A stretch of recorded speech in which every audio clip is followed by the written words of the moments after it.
Marcus Webb had worked the night shift at Hargrove Industries for 11 years. He mopped floors, emptied trash cans, and fixed broken things that nobody else noticed.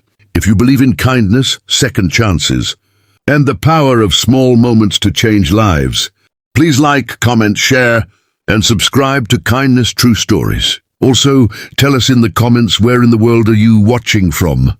The executives walked past him like he was part of the furniture, and that was fine. Marcus had learned long ago that dignity didn't come from being seen. It came from inside.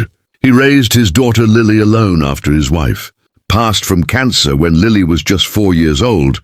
Every morning he packed her lunch, helped with homework, and told her she was worth more than any paycheck or title could measure. He was a janitor. He was also the best father he knew how to be. One Tuesday evening, he found a girl sitting on the floor outside the executive boardroom, crying quietly into her knees. She was maybe 16, wearing expensive clothes that didn't match the sadness wrapped around her. Her name was Zoe Hargrove, the CEO's daughter. Marcus crouched down beside her without asking permission and said simply, "You want some hot chocolate? The machine on the 3rd floor actually makes decent stuff." She laughed a little, surprised. That was the beginning. Zoe had been struggling for 2 years. Her mother, Diana Hargrove, was the founder and CEO of one of the fastest-growing tech companies in the country. She was brilliant, driven, admired by thousands. She was also drowning in grief she refused to name.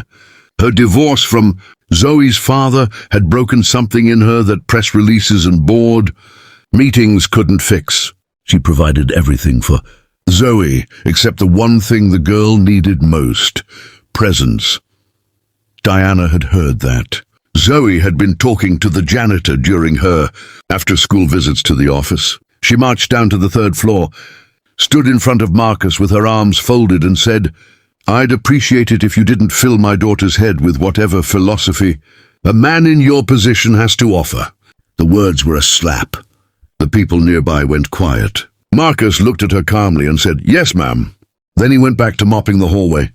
He didn't argue. He didn't defend himself. But he didn't stop checking on Zoe either, because Zoe kept coming back, and every time she did, she looked a little more like a girl about to fall off the edge of something. He taught her how to breathe through anger. He told her about losing his wife, about raising Lily, about choosing kindness even when people treated you like you were invisible. He brought her a second-hand journal and said, "Write the stuff that's too big to say out loud." She started writing. Weeks passed. Diana noticed something different about Zoe, a quietness that wasn't sadness, a steadiness. She asked Zoe what changed, and Zoe told her the truth. "Marcus talks to me like I matter." Diana sat with those words for a long time. She pulled Zoe's journal from her bag one evening and asked if she could read it. Zoe hesitated, then nodded. Diana read for an hour. She read about how lonely Zoe felt. She read about how much she missed her mother, even when her mother was standing right in front of her. She read about Marcus telling her that pain doesn't make you broken. It makes you human. Diana wept in a way she hadn't wept since the divorce. The next morning she walked to the 3rd floor. Marcus was cleaning windows. She stood behind him for a moment and then said, "I owe you an apology." He turned around. She looked different. The armor was gone. "I was wrong," she said. "About you. About what matters. I've been so afraid of falling apart that I forgot how to hold my daughter together." Marcus nodded slowly. "She's a good kid. She just needs to know you're still in there." Diana started leaving work early on Thursdays.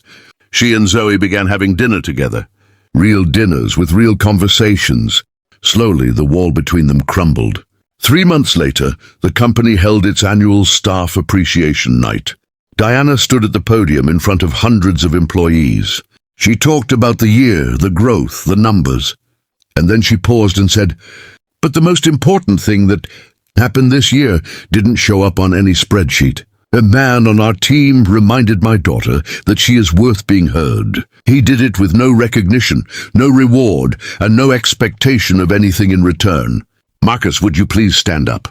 The room went still as Marcus stood in his grey uniform. And then the applause began. Not polite applause, the kind that starts from somewhere true. Lily was watching from the back of the room. She was smiling so hard her face hurt. Marcus didn't cry. He just nodded and thought about his wife, and how she always said that quiet people change the world in ways that are too deep for headlines. She was right.